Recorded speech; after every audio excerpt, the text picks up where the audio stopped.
हिंदी में यूपीएससी की तैयारी से संबंधित प्रोग्राम्स को देखने के लिए सब्सक्राइब करें स्टडी IQ-IAS हिंदी। तो एक और देश बनने को लेकर के छटपटाहट अब सामने आने लगी है। हम लोग बातचीत कर रहे हैं बलूचिस्तान के बारे में। भारत के बगल में भारत का पड़ोसी, भारत का चीर प्रतिद्वंद्वी पाकिस्तान का एक हिस्सा बलूचिस्तान, जो कि हाल के समय में बहुत अधिक तड़प रहा है कि अब हमें आज़ादी चाहिए पाकिस्तान से। और इसी के कॉन्टेक्स्ट में आज की इस चर्चा में हम लोग इस बिंदु पर बातचीत करेंगे कि आखिर बलूचिस्तान को लेकर के वर्तमान में जो एक्टिविटीज़ हैं वो क्या कुछ कहती हैं, और इसी के संदर्भ में भारत के द्वारा क्या कुछ अपनी डिप्लोमेसी को लेकर के आपको बातें ध्यान में रखने की ज़रूरत है। और साथ ही भारत के पड़ोस में इस तरीके की यदि गतिविधि हो रही है तो ऐसे में क्या भारत को सावधान होने की ज़रूरत है, या फिर भारत को इस गतिविधि में अपनी भूमिका सकारात्मक तौर पर निभाते हुए जो भी परिवर्तन हो रहा है उसका स्वागत करने की ज़रूरत है। इन सभी मुद्दे पर हम लोग चर्चा के दौरान बातचीत करेंगे। सामने आप पैनल पर देख रहे हैं कि मेंशन किया हुआ है कि republic of Balochistan announced trends on social media as Baloch leaders declare independence from Pakistan. कहने का मतलब ये कि बलूच नेताओं के द्वारा यह घोषणा की जा रही है कि हम पाकिस्तान से आज़ाद हो रहे हैं और एक नए बलूच गणराज्य के निर्माण में हम भारत की सहायता चाहते हैं, हम संयुक्त राष्ट्र संघ की सहायता चाहते हैं और संयुक्त राष्ट्र के तमाम जो सदस्य हैं उन सभी की हम सहायता चाहते हैं, उनका समर्थन चाहते हैं। और इसी के मद्देनज़र यह जो एक बहुत बड़ा परिवर्तन है भारत के पड़ोस में, वो अपने आप में चर्चा के केंद्र में आ चुका है।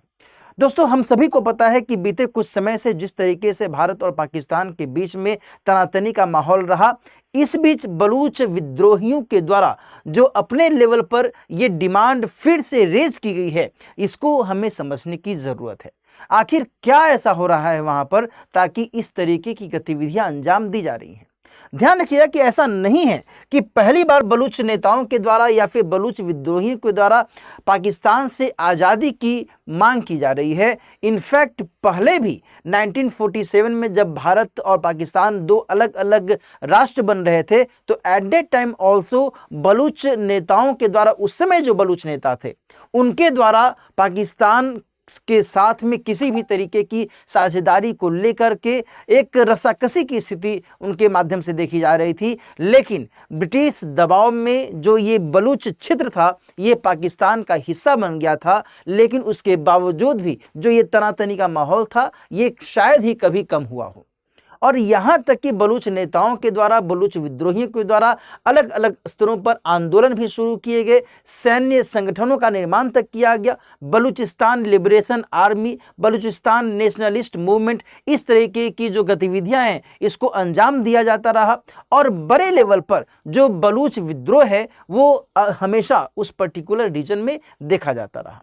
हम सभी इसके बारे में थोड़ा और डिटेल में बातचीत करेंगे, लेकिन वर्तमान में जो गतिविधियां शुरू हुई हैं इसको थोड़ा सा एक नज़र देख लें। यहाँ पर मैंने एक ट्विटर हैंडल से जो मीर यार बलूच बहुत ही महत्वपूर्ण सक्रिय कार्यकर्ता के तौर पर जाने जाते हैं, उनके द्वारा जो बातें कही जा रही हैं उसको मैंने यहाँ पर मेंशन किया हुआ है। और वो कह रहे हैं कि हम चाहते हैं कि भारत हमें सपोर्ट करे और नई दिल्ली में एक बलूच एम्बेसी की भी स्थापना की जाए। संयुक्त राष्ट्र से भी हम दरख्वास्त करते हैं कि हमारी स्वतंत्रता को रिकॉग्नाइज किया जाए, और बाकी जो संयुक्त राष्ट्र के सदस्य देश हैं उनसे भी हम दरख्वास्त करते हैं कि वे भी इसे समर्थन दें। और इसके अलावा जो बलूच वेलफेयर एसोसिएशन है भारत में कार्यरत, इसके द्वारा भी भारत के प्रधानमंत्री महोदय और संयुक्त राष्ट्र के महासचिव के पास भी इस तरीके से पत्र लिखा गया और समर्थन की कोशिश की गई है।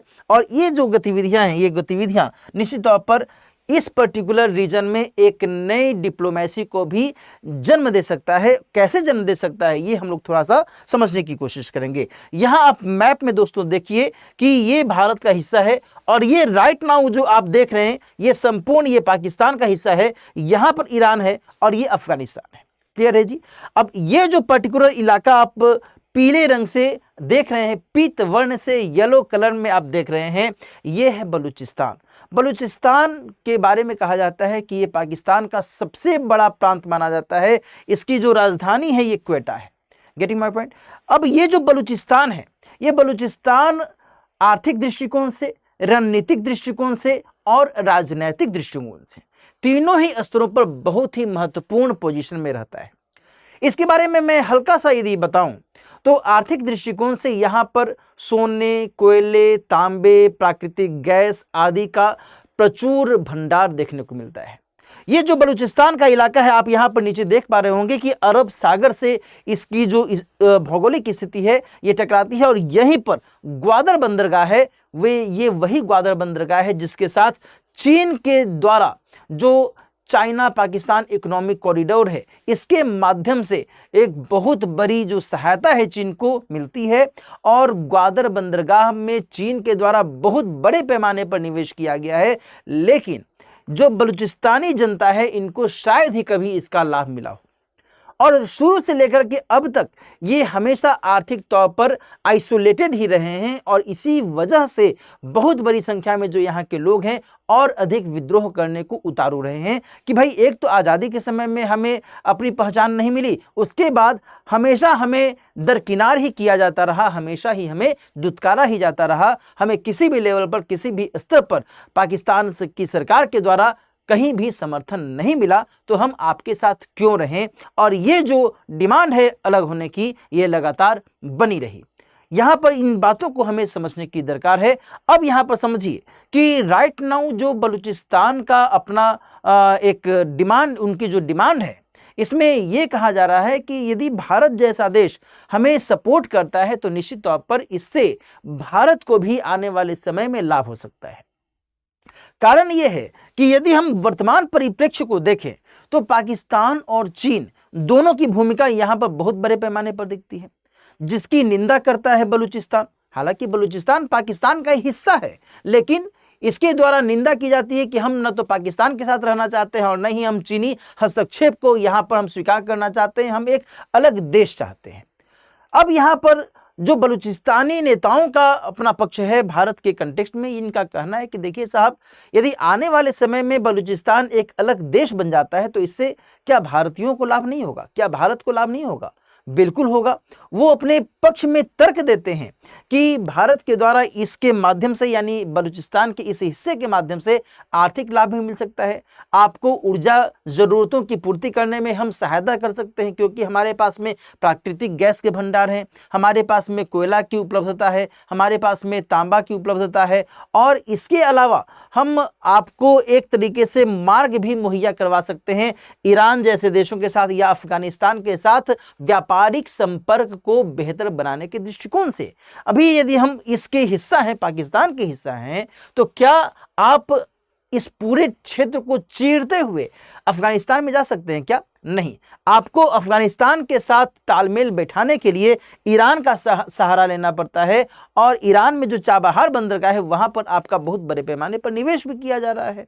लेकिन यदि बलूचिस्तान एक अलग देश के तौर पर डेवलप हो जाएगा तो आप हमारा साथ लेकर के और देन आप अफगानिस्तान के साथ में बेहतर तरीके से व्यापारिक गतिविधियां कर सकते हैं और इसके बाद आप मध्य एशियाई देशों के साथ भी इसके जरिए व्यापारिक संपर्क साध सकते हैं। ये बातें बलूचिस्तान के नेताओं के द्वारा अभी हाल के समय में बड़े पैमाने पर कही गई हैं और भारत से अपेक्षा की जा रही है लगातार कि भारत के द्वारा समर्थन मिले। अब यहाँ पर दोस्तों एक जो टर्निंग पॉइंट है वो ये है कि भारत क्या इस पूरे मामले में अपने स्तर पर कोई सक्रियता निभाएगा या फिर नहीं निभाएगा, क्योंकि यहाँ पर कहीं ना कहीं जो यह मामला है वो 1970-71 से जुड़ता हुआ दिख जाता है, जबकि पूर्वी पाकिस्तान के द्वारा अलग होने की लगातार जो कोशिशें हैं की जानी शुरू कर दी गई थी और उस समय क्या जो नतीजा हुआ था ये हम सबको पता है। 1971 में भारत और पाकिस्तान के बीच युद्ध हो जाता है और एक नए देश के तौर पर बांग्लादेश परिणत हो जाता है। अब यहाँ पर थोड़ा सा भारत को डिप्लोमेटिक वे में सोचने की भी ज़रूरत है कि हमारे आस पड़ोस में जो वर्तमान में भौगोलिक स्थिति है उसमें हम क्या देखते हैं। एक तरफ पाकिस्तान है, एक तरफ चीन है, एक तरफ बांग्लादेश है। Getting my point. अब ये जो तीनों हैं, इनमें दो तो निश्चित तौर पर हमारे प्रतिद्वंदी के तौर पर आज के समय में दिख रहे हैं, एक पाकिस्तान और दूसरा चीन। यदि हम बांग्लादेश की बात करें, ये वही बांग्लादेश है जो कि 1971 के समय में जब भारत और पाकिस्तान के बीच में लड़ाई हुई और जब नए राष्ट्र के तौर पर बांग्लादेश बना, तो निश्चित तौर पर उस समय के जो शेख मुजीबुर रहमान की गतिविधियां रही और अवामी लीग का जो उन्होंने नेतृत्व किया, उन सभी ने भारत के समर्थन की दाद दी, भारत की भूरी भूरी प्रशंसा की और उस समय के तत्कालीन भारत सरकार को भी बहुत अधिक सराहा गया इसके लिए। लेकिन उसके बाद की क्या स्थितियां रही, बाद में वर्तमान की यदि हम बात करें तो वर्तमान में जो बांग्लादेश के द्वारा गतिविधियां अपनाई जा रही हैं, क्या वो भारत के हित में लग रही हैं? क्या बांग्लादेश आज के समय में पाकिस्तान के साथ अपनी गलबहियां करने को आतुर नहीं दिख रहा है? क्या चीन बांग्लादेश के साथ में अपने संपर्क को मजबूत करते हुए भारत के अगेंस्ट में अपने मोर्चे को और अधिक मजबूत करने की स्थिति में नहीं आ रहा है? और इसकी क्या गारंटी है कि आने वाले समय में जो ये बलूचिस्तान यदि एक नए राष्ट्र के तौर पर परिणत होता है, तो क्या यह जो नया बलूचिस्तानी राष्ट्र होगा, क्या आगे आने वाले समय में संपूर्ण गारंटी दे सकता है भारत का पक्ष लेने की, है ना? ये तो भविष्य के गर्व में है, ये तो इनफैक्ट कोई नहीं कह सकता कि आगे 10 साल 20 साल बाद क्या होगा। लेकिन इन सभी परिस्थितियों को भी समझने की जरूरत है कि इन केस यदि आज का दोस्त कल हमारा दुश्मन बन जाएगा, तो क्या हम उसका मुकाबला कर सकेंगे? उस दौरान एट दैट टाइम क्या ये सभी एक दूसरे के साथ गलबहियां करके हमारे अगेंस्ट में न खड़े हो जाए? बांग्लादेश, चीन, पाकिस्तान और बलूचिस्तान, आज के समय में तो 3 ही देश हैं और कल को हो सकता है कि 4 देश हो जाए। तो क्या ऐसे में भारत को बलूचिस्तान को लेकर के अपनी सक्रियता दिखाने की जरूरत है, दिखानी चाहिए, और किस सीमा तक दिखानी चाहिए, यह भी हमें ध्यान में रखने की आवश्यकता है। दोस्तों, ध्यान रखना कि भारत निश्चित तौर पर हमेशा से अपनी विदेश नीति में यह मानता रहा है और यह विश्वास करता रहा है कि हम किसी भी देश के आंतरिक मामले में बिना मतलब का हस्तक्षेप नहीं करेंगे। भाई, आपके घर की लड़ाई है, आप समझिए उसमें हम क्या कुछ करें। हालांकि जाहिर सी बात है, जिस तरीके से मोहल्ले में आपके आस पड़ोस में यदि लड़ाई होती है, बर्तनों की टनटनाहट यदि होती है, तो उसकी आवाज तो सुनाई देती है ना। और आप भी अपने घर में थोड़ा बहुत तो कानाफूसी बातचीत तो करते ही है ना, कि कैसा ये लोग है कि हमेशा ये लोग लड़ाई झगड़ा ही करता रहता है। तो वैसे ही यदि हम भारत के संदर्भ में बातचीत करें, तो भारत के प्रधानमंत्री के द्वारा भी साल 2016 में दिल्ली में लाल किले की प्राचीर से देश को संबोधित करते हुए बलूचिस्तान को लेकर के कुछ टिप्पणी तो की ही गई थी कि बलूचिस्तान की जो जनता है, हम उनको लेकर करके अपनी सहानुभूति जताते हैं। हालांकि पाकिस्तान के द्वारा इस टिप्पणी को लेकर के अपना जो एक क्रिटिकल पॉइंट है वो भी दर्शाया गया था, लेकिन वो एक अलग मुद्दा था। उसमें के बाद भारत के द्वारा अक्सर यही कोशिश की जाती रही है कि हम पाकिस्तान के अंदरूनी मामले में बिना मतलब का दखलंदाजी नहीं करेंगे, ये हमारी अपनी विदेश नीति का हिस्सा नहीं है। अब ऐसे में बलूचिस्तानी नेताओं के द्वारा, बलूचिस्तान के सक्रिय नेताओं के द्वारा और जो अलग अलग स्तरों पर बलूचिस्तान लिबरेशन आर्मी के माध्यम से या फिर बलूचिस्तान नेशनल मूवमेंट के माध्यम से जो डिमांड की जा रही है, जो अपेक्षा की जा रही है भारत के माध्यम से या फिर संयुक्त राष्ट्र के स्तर पर कि आप हमें सपोर्ट करें, अब ये आगे देखने वाली बात होगी कि इस संदर्भ में विदेश नीति के स्तर पर सरकार के द्वारा क्या कुछ कदम उठाया जाता है, क्या कुछ इसमें अपना पक्ष रखा जाता है।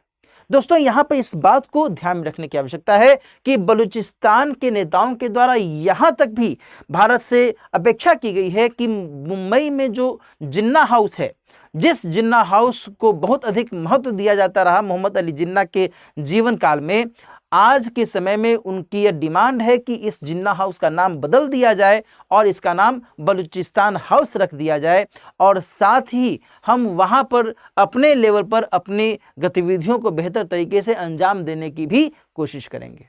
तो ये सारी बातें जो हैं बलूचिस्तान के सक्रिय नेताओं के द्वारा, उनके अलग अलग संगठनों के द्वारा लगातार की जा रही हैं।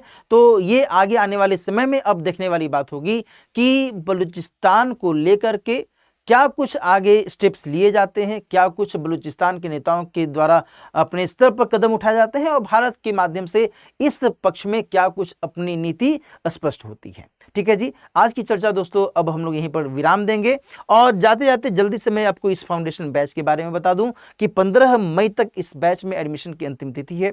यदि आप इस बैच को ज्वाइन करना चाहते हैं तो राइट नाउ आप दिलीप लाइव कोड का इस्तेमाल करते हुए मात्र 31,999 रुपए में इस कोर्स का हिस्सा बन सकते हैं। इस टॉपिक के जरिए जो भी हम लोगों ने डिस्कस किया, इसमें हम लोगों ने कई सारे महत्वपूर्ण डायमेंशंस पर बात की जो निश्चित तौर पर आपको इस पर्टिकुलर रीजन में और इस पर्टिकुलर कंटेक्स्ट में आपकी जो समझ है उसको बेहतर बनाने में मदद कर सकता है। भारत, पाकिस्तान, बलूचिस्तान और बांग्लादेश का जो एक पृष्ठभूमि वाला मामला है उसको भी आप यहाँ पर कॉम्परेटिवली देख सकते हैं और उसी के हिसाब से वर्तमान में भारत के द्वारा क्या कुछ कदम उठाए जाने चाहिए, क्या कुछ कदम उठाया जा सकता है, क्या भारत का अपना पक्ष हो सकता है, इस रूप में भी आप तार्किक विश्लेषण कर सकते हैं।